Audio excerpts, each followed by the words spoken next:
Welcome back to the Live Wire. I have with me now another guest, Dr. Sunil Erevelles, who is the chair of the marketing department at UNC Charlotte.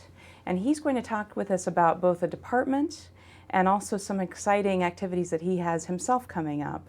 So Dr. Erevelles, thank you for being here very much. It's a real pleasure, Kristen, to be here and talk about a few things that I feel passionately about. Excellent. Thank you for having me. You're welcome. So first of all, let's start out talking about the department. What makes you most excited about the Department of Marketing? As you know, Kirsten, the last few years have been quite volatile, not just in the United States, but throughout the world. And about 4 years ago, we decided as a department to come together and rethink the future of the department. And it was actually an advantage to us that, we were going through these tough economic times because it caused us to question pretty much every assumption we had made in the past. And so we wanted to reinvent the department in truly deep and profound ways, not just at the edges, not just at the corners, but really look beyond the horizon and see things that perhaps other people didn't see, or if they did see it, they hadn't yet implemented it. And so essentially we wanted to create our future about 4 years ago. And an easy thing to do would be, and without mentioning any names, look at the prestige schools, making the assumption that these people are ahead of the game and create a strategy that was some derivative of their strategy. But we didn't want to do that. We wanted to create a future for the marketing department that was uniquely ours.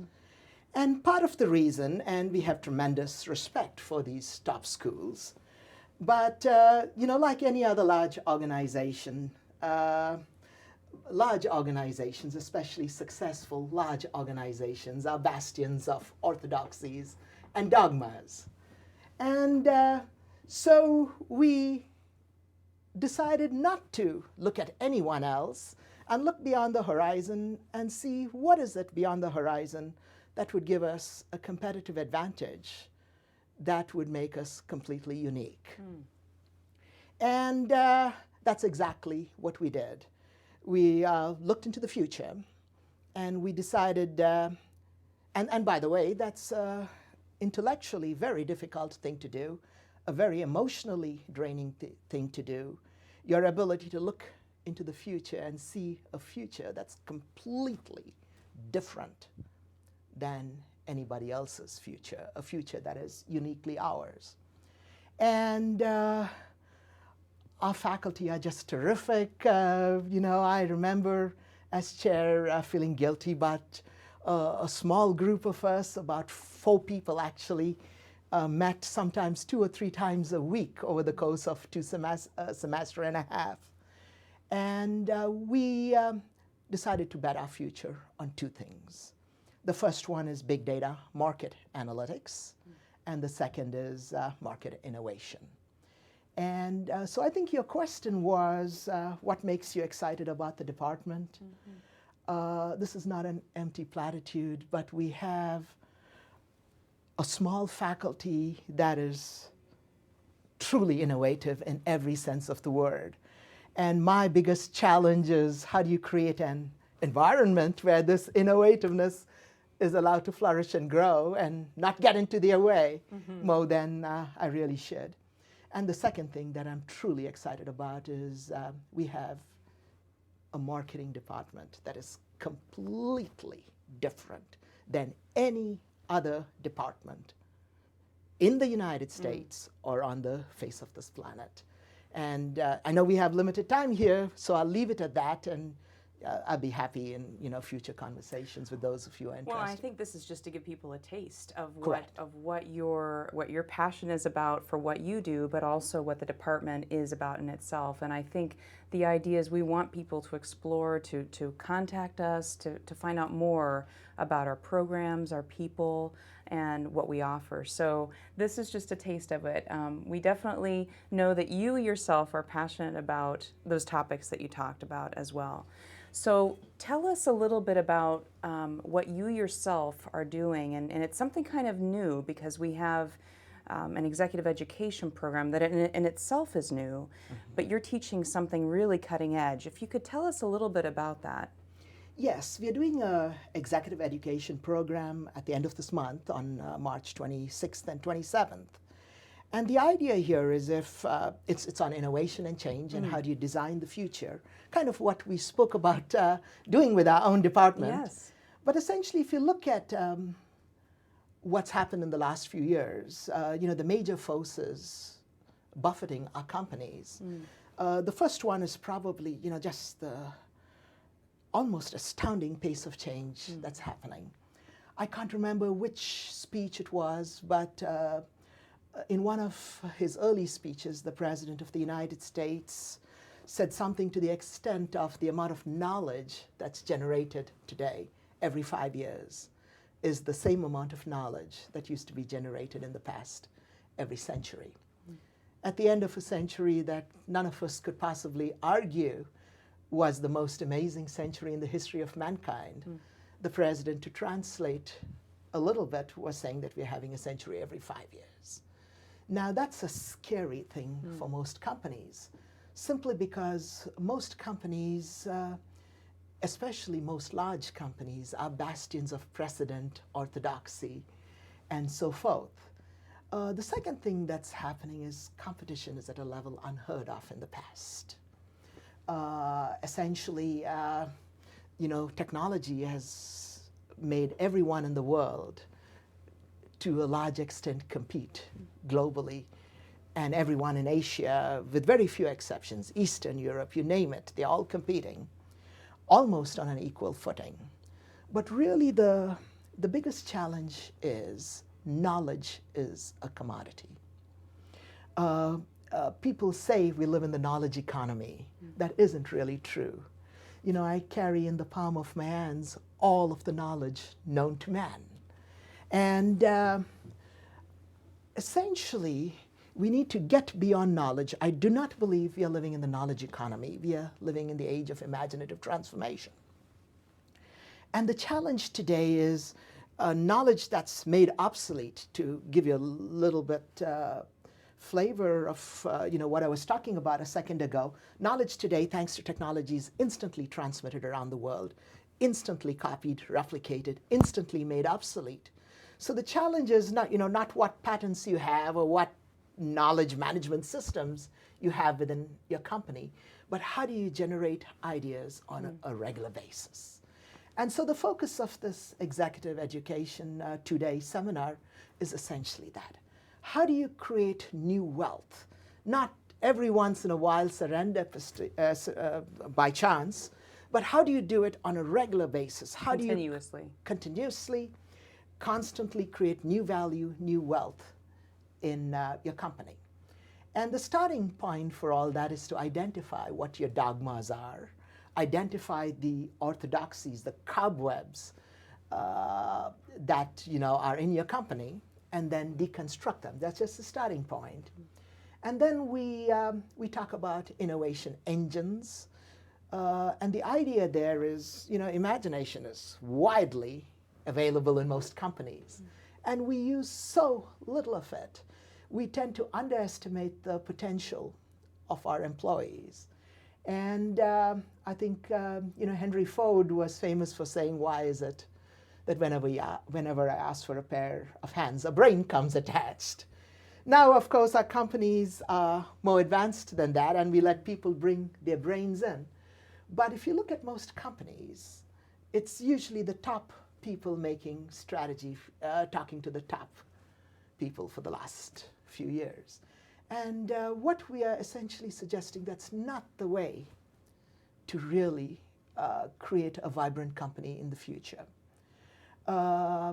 If you look at the companies that have failed in recent years, it's almost scary. Leaders such as Blockbuster and Motorola and Nokia and even AT&T went bankrupt several years ago. The AT&T that you see today is a completely different company.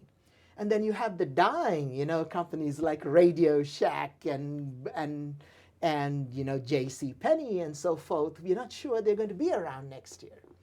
And there is only one way out of this, and that way is, the only source of competitive advantage is how do you innovate on a regular basis. Innovation is the only source of competitive advantage. And that's essentially what we're going to talk about in that executive seminar. It's a truly unique seminar. So let's take a look at the website too for people to find out information, because it is happening very quickly and we want people to have that opportunity to learn about it. So they can find it by going to the website execed.uncc.edu, and you'll find all the information. It looks like there's a bit of information about you yourself and your background, as well as the topic that you plan to cover. So that's a great synopsis. I know it's very short time that we have, but people will get 2 days of, it looks like a real action plan that they can walk through with their own companies and frankly use it to propel into the future, it sounds like. I think people ought to really recognize today that there is no other option. You don't have a choice. You need to innovate on a regular basis or you're going to be dead. And that's the first thing that we really need to understand. We have come to the end of incrementalism. You can no longer take your old business models and old products and try to extend it with better selling or moving through a new market.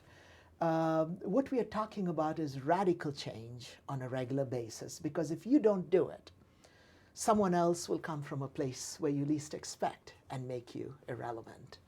So you need to kind of deconstruct your orthodoxies, deconstruct your dogmas, and innovate before someone else does it for you.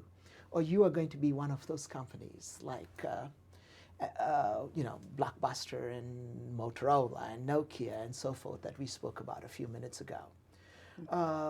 If you're part of any strategy team, middle-level managers or senior managers, you will get in 2 days, what an entire concentration gets, over a period of 2 years. Right, yes. Right. And something specifically that you can take back to the company. Absolutely. And it sounds like it doesn't matter the size of the organization that a participant might be coming from.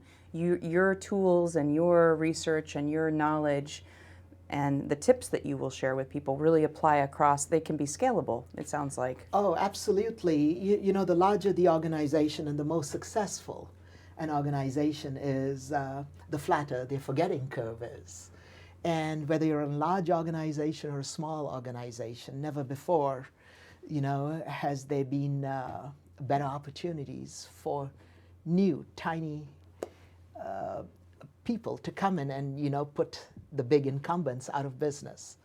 And conversely, never has the market been more scary for complacent incumbents, the large companies who don't really change rapidly and persist in trying to defend the past at the expense of creating a compelling and exciting future.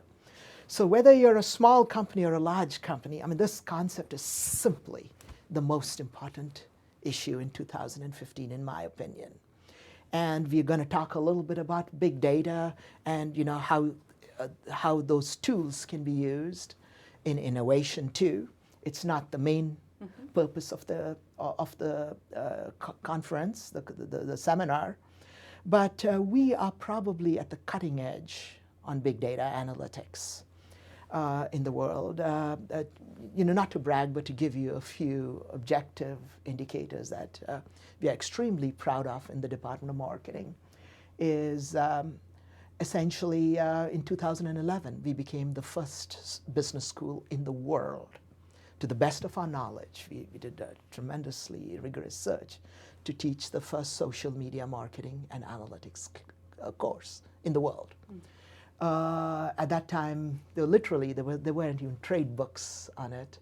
And in 2013, we became the first school, to the best of our knowledge, in the world to teach the first mobile marketing and analytics course. Today, there's one other school, I checked a month ago, and Columbia University is the other school. 2 schools, to the best of my knowledge, now teach mobile analytics. We are not the first in the world to teach a course on innovation analytics, because one of our truly great assets, a professor who joined us a couple years ago, taught it at another university, but we hired him, and now we may be the only school to teach innovation analytics. So we have a lot of strengths coming in these two areas, innovation and big data. And if you're a business person out there, it is such a privilege for us to serve you in the Charlotte area. This is such a dynamic region. Make use of us. We are here to serve you. The waters are great for anybody who wants to do innovative, daring things. We have the tools in terms of big data to take you to levels that we could only dream about a few years ago. And can I add some of the most passionate and dedicated faculty as well? Absolutely. And students.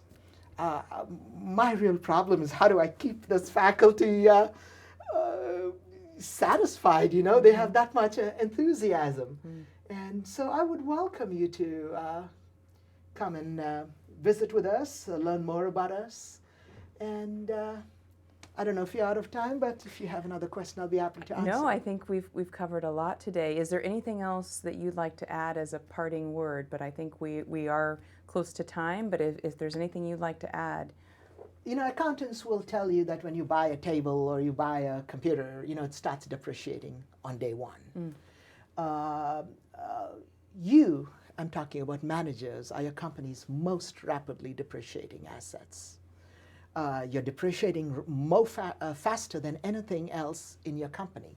And the minute you come into a university for, let's say, an executive education program or an MBA, you start appreciating. And the minute you walk out of the door, you start depreciating once again. So my advice is, come and visit us, see some really innovative thinking on a regular basis, and keep appreciating the rest of your life. Have fun, enhance your organization, and change the world. Perfect words to end on. So thank you, Dr. Erevelles. We really appreciate your time today.